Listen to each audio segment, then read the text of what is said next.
Nah, pada saat Ustadz dulu melakukan hal seperti itu tuh, apa yang dipikirin tuh Ustadz? Nggak atau nggak kepikiran sama sekali? Nggak ada kepikiran memang. Memang kayak betul-betul dikuasai setan saya itu.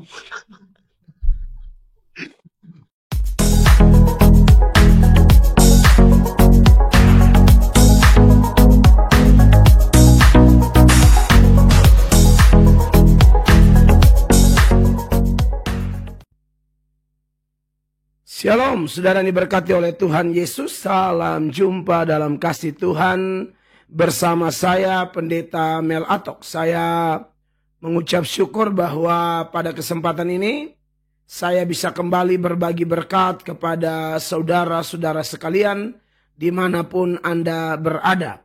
Saya bahagia, saya bersyukur bahwa pada kesempatan ini ada topik yang baik, yang bagus, yang menarik, yang lagi viral, yang akan saya bahas, saya tanggapi, saya responi pada kesempatan ini.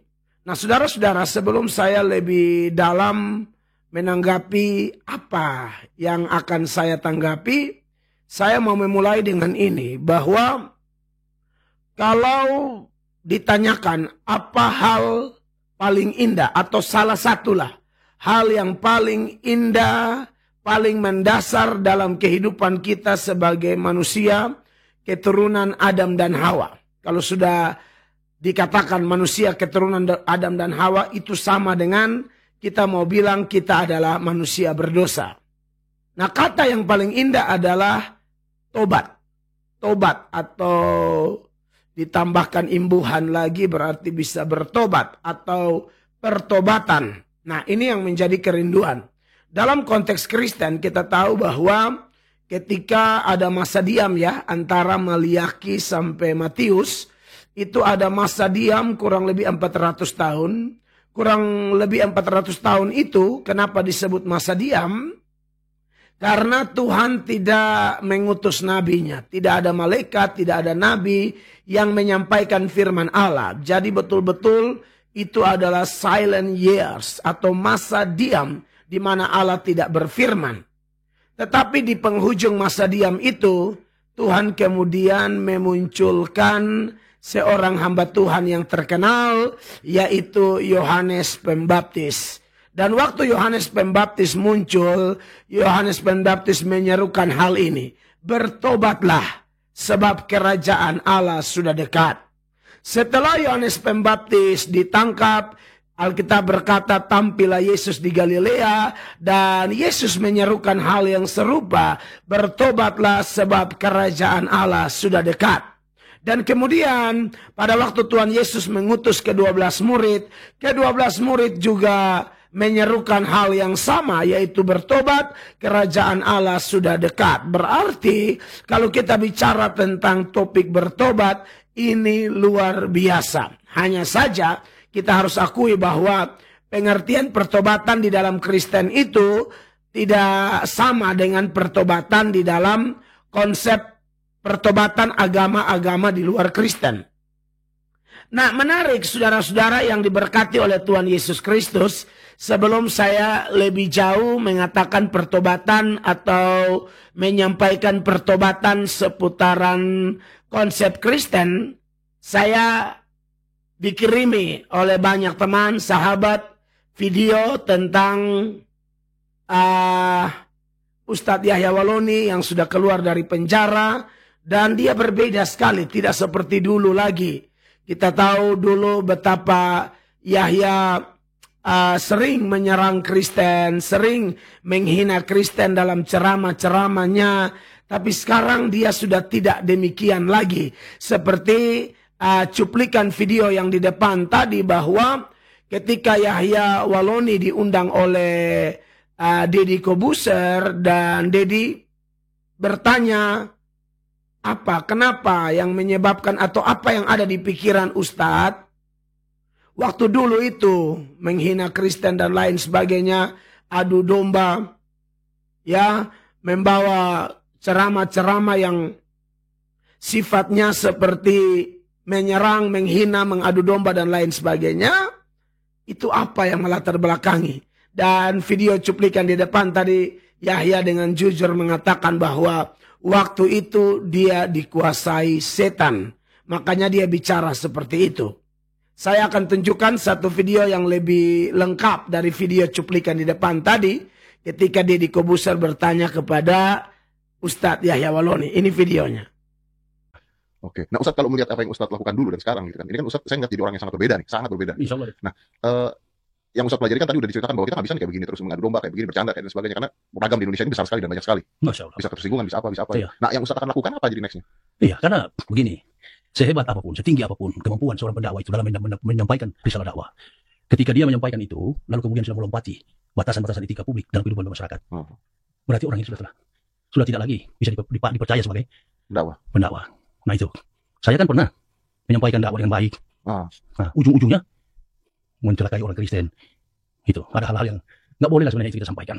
Nah, pada saat Ustadz dulu melakukan hal seperti itu tuh apa yang dipikirin Ustadz? Nggak kepikiran Ustadz? Nggak ada pikiran, memang kayak betul-betul dikuasai setan saja itu. Ya, jadi saudara lihat video itu ya. Jadi saya waktu nonton itu dan kawan-kawan banyak sekali kirim buat saya, Pak Mel sudah nonton ini kah, tanggapi dulu dan lain sebagainya. Bahkan ada yang bilang, Pak Mel musuh lama sudah bertobat katanya. Ya, jadi begini saudara-saudara, saya ketika nonton video bagian-bagian menarik di mana saudara Deddy mewawancarai Ustadz Yahya Walloni dan kata yang paling menarik itu ialah perubahan. Udah beda gitu loh ya. Bertobat. Nah, saya tadi katakan bahwa bertobat menurut Kristen itu kan beda dengan konsep pertobatan di agama-agama lain. Bertobat menurut Kristen itu yang paling pertama ya, bukan hanya sekedar oh dulu suka maki sekarang nggak maki lagi. Dulu suka mabok sekarang nggak mabok lagi. Dulu suka judi sekarang nggak judi lagi. Dulu suka adu domba sekarang nggak adu domba lagi. Bukan cuman itu saudara-saudara. Ya itu juga penting, tapi itu adalah dampak selanjutnya dari satu pertobatan yang mendasar. Pertobatan itu adalah pertobatan dari tidak menerima Yesus sebagai Tuhan dan Juru Selamat, kemudian menjadi menerima Yesus sebagai Tuhan dan Juru Selamat. Ya, makanya kalau kita lihat ketika Simon Petrus berkhotbah ya, Simon Petrus berkhotbah di Kisah Para Rasul itu pasal 2 mulai ayat 14 sampai ayat 36, itulah khotbah yang kemudian melahirkan gereja pertama di hari Pentakosta itu. Kita tahu bahwa khotbah itu dipakai Tuhan luar biasa melahirkan gereja. Karena ketika Petrus khotbah panjang lebar ada respon luar biasa di ayatnya yang ke-37 ya. Di ayatnya yang ke-37 setelah mendengar khotbah itu dikatakan ketika mereka mendengar hal itu hati mereka sangat terharu. Lalu mereka bertanya kepada Petrus dan rasul-rasul yang lain, apakah yang harus kami perbuat saudara-saudara? Jawab Petrus kepada mereka, bertobatlah dan hendaklah kamu masing-masing memberi dirimu dibaptis dalam nama Yesus Kristus untuk pengampunan dosamu, maka kamu akan menerima Roh Kudus. Kata bertobat di sana, saudara-saudara, itu pertama-tama mengarah kepada mereka yang dulu punya sudut pandang yang salah tentang Tuhan Yesus. Mereka anggap Tuhan Yesus penyesat, mereka anggap Tuhan Yesus itu adalah orang yang menghujat Allah dan lain sebagainya. Dan ketika mereka bertanya tentang apa yang harus mereka buat, Petrus bilang bertobat. Nah, bertobat di situ artinya terima Yesus dahulu. Jadi pertobatan yang paling mendasar yang terjadi yang berkaitan dengan keselamatan jiwa seseorang ialah dulu tidak terima Yesus, sekarang menerima Yesus. Atau dulu hanya Kristen KTP, Kristen keturunan tanpa pertobatan sejati, Yesus hanya di mulut atau di otak, lalu dia membuat keputusan menerima Yesus sebagai Tuhan dan Juru Selamat, itulah pertobatan yang sejati. Kemudian disusul dengan pertobatan yang bernama perubahan karakter, sifat-sifat, cara bicaranya mulai beda, ya, sikap hatinya mulai beda dan lain sebagainya. Nah, saya tidak tahu konsep tobat di agama lain, tapi kelihatannya semua orang yang tidak terima Yesus tidak memiliki konsep pertobatan seperti yang saya jelaskan secara sederhana pada saat ini. Nah, bicara tentang Ustadz Yahya Waloni ya, dia udah beda nih. Nah, kalau dia tidak bertobat menurut yang saya jelaskan tadi, karena dia tetap belum percaya Tuhan Yesus, atau mungkin dia sudah tidak mau percaya Tuhan Yesus lagi, tapi dia sudah mengalami perubahan gitu ya. Perubahan dalam artian dulu suka menghujat Kristen, menyerang Kristen, ya, atau dia pakai istilah mencelakakan orang Kristen, sekarang tidak lagi. Ya, tapi itu urusan Yahya lah ya. Dan kita tentu berharap Yahya bisa ada dalam keadaan itu sampai waktu yang lama, atau mungkin sampai tutup usia. Ya toh, tidak lagi menyerang-menyerang, sehingga kesaksian atau cerita atau pengalaman Yahya Waloni bersama Deddy Corbuzier ini menjadi satu hal yang baik untuk kehidupan berbangsa dan bernegara. Memang kalau dalam konteks Kristen, kita tahu bahwa seseorang yang hanya bertobat kulit luar tanpa menerima Yesus, itu pertobatan tidak sejati. Dia akan kumat lagi dan lain sebagainya. Ya, atau kalaupun dia hanya berubah karakter tapi tidak terima Yesus, bagi ajaran Kristen loh ya, dia tetap tidak bisa masuk surga. Yang bisa membuat orang masuk surga hanya bertobat dalam step yang pertama, langkah yang pertama yang paling mendasar itu. Terima dulu dia sebagai Tuhan dan Juru Selamat. Setelah terima dia sebagai Tuhan dan Juru Selamat, Roh Kudus dimeteraikan dalam diri kita, seturut Efesus 1 ayat 13 itu. Lalu Galatia 5 ayat 22-23 dikatakan mulai ada buah roh. Nah, buah roh itulah perubahan-perubahan sifat. Semakin dewasa, semakin matang, semakin mengendalikan diri, semakin baik, semakin setia, ya, semakin penuh kasih, ya, semakin murah hati, semakin lemah lembut, dan lain sebagainya. Nah, saudara-saudara, saya senang ketika mendengar video ini. Ada beberapa video lagi yang nanti saya tanggapi tentang Yahya. Tapi untuk kali pertama ini, setelah saya dikirimi oleh teman-teman video ini, saya memikirkan untuk menyoroti kata yang tadi, baik di video pembuka maupun yang tadi saya beri cuplikan lebih panjang tadi itu ya. Yahya bilang dulu dia serang Kristen itu, atau ceramah-ceramahnya yang menyudutkan Kristen itu, dia dikuasai setan. Itu saya setuju. Saya setuju dengan Pak Yahya Waloni bahwa dulu dia dikuasai setan. Sebab hanya setan yang mengatakan Yesus bukan Tuhan. Hanya setan yang mengatakan bahwa Alkitab itu palsu. Hanya setan yang copot-copot ayat Alkitab sembarangan dan tafsir secara sembarangan. Hanya setan yang menyerang gereja. Hanya setan yang membawa perpecahan.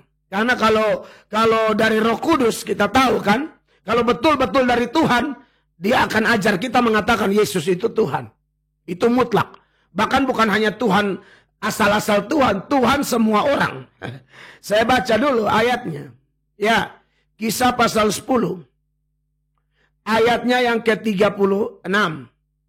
Itulah firman yang ia suruh sampaikan kepada orang-orang Israel, yaitu firman yang memberitakan damai sejahtera oleh Yesus Kristus yang adalah Tuhan dari semua orang. Jadi ingat, Yesus Kristus yang adalah Tuhan dari semua orang. Jadi kalau ada orang bilang Yesus bukan Tuhan, itu pasti bukan dari Roh Kudus, itu dari setan. Saya bantu lagi dengan 1 Korintus. 1 Korintus 12 ya.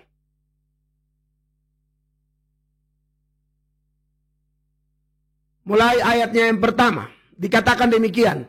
Sekarang tentang karunia-karunia roh, aku mau saudara-saudara supaya kamu mengetahui kebenarannya. Kamu tahu bahwa pada waktu kamu masih belum mengenal Allah, kamu tanpa berpikir ditarik kepada berhala-berhala yang bisu. Karena itu aku mau meyakinkan kamu bahwa tidak ada seorang pun yang berkata-kata oleh Roh Allah dapat berkata terkutuklah Yesus. Itu tidak mungkin. Dan tidak ada seorang pun yang dapat mengaku Yesus adalah Tuhan selain oleh Roh Kudus. Jadi ketika Yahya bilang Yahya dikuasai setan, pasti itu benar. Dulu ya, dikuasai setan. Bahwa Yahya bilang Yesus bukan Tuhan, omong kosong. Itu setan, pekerjaan setan. Ketika bilang Alkitab palsu, itu juga setan. Alkitab itu asli, itu firman Allah yang tidak dapat diganggu-gugat. Langit dan bumi pasti berlalu. Firman Allah tidak akan pernah berlalu. Ya, menghina gereja dan lain sebagainya. Tapi sudahlah, itu Yahya di masa lalu. Nah, yang berikut yang saya mau kasih tahu. Jadi buat Anda semua yang pernah menyebarkan videonya Yahya dengan isi kontennya yang isinya menyerang Kristen. Anda sudah lihat pengakuan Yahya bukan? Itu dia dikuasai setan. Jadi Anda sedang menyebarkan berita dari setan. Anda pikir itu kebenaran. Anda pikir itu adalah sesuatu yang luar biasa dan membuat orang Kristen tertekan. Karena dianggapan Anda orang Kristen itu kafir. Dianggapan Anda orang Kristen itu setan bla bla segala macam. Lalu Anda bantu sebarkan. Anda lihat sendiri pengakuan Yahya Waloni yang sudah tobat. Tapi bukan menurut konsep Kristen. Tobat menurut versi Yahya atau pandangan orang yang lain. Bukan menurut Kristen. Dia sendiri akui bahwa dulu dia dipakai setan. Maka Anda yang dulu bangga sekali dengan Yahya, Anda bangga dengan suara setan. Khususnya ketika Yahya menyerang Kristen, ketika Yahya menyerang Tuhan Yesus, ketika Yahya menyerang gereja, ketika Yahya mengatakan Alkitab palsu, Yahya bilang dia dikuasai setan. Maka Anda yang subscriber Anda naik gara-gara berita setan, saya mau bilang, lihat sendiri Yahya bilang. Dan tidak ada orang ikut setan beruntung. Pasti celaka. Jadi kalau Yahya sudah tobat, ya Anda juga tobatlah. Ya toh? Daripada Anda sebarkan video-video dengan bangganya pikir, woi Kristen hancur gara-gara Yahya. Tidak. Kristen tidak pernah mengharapkan Yahya hancur ketika Kristen dianggap hancur karena ceramahnya dia. Tidak. Kristen tahu Kristen itu dibangun di atas batu karang yang teguh. Tidak ada satupun yang bisa menggoyahkannya. Maka dari itu, saya Pendeta Melato, dalam video dialog atau wawancara Deddy Corbuzier dengan Yahya Waloni ini, bagian pertama, saya tanggapi ini dulu. Saya akan tanggapi lagi bagian yang berikut. Ada hal yang menarik juga, yang menurut saya sangat baik untuk Indonesia. Dari kesaksian atau cerita pengalaman Yahya Waloni waktu di penjara. Dan tentunya ada hubungannya dengan orang Kristen juga ya. Jadi kiranya video yang sederhana ini bermanfaat bagi saudara semua, mendatangkan berkat sukacita. Sebarkan supaya orang-orang yang pernah puja-puja Yahya waktu dia serang Kristen sudah tahu mereka sedang puja-puja setan. Itu saja. Saya pikir pas, telak banget tuh ya. Sebarkan video ini. Saya Pendeta Melato, Tuhan Yesus memberkati. God bless you all.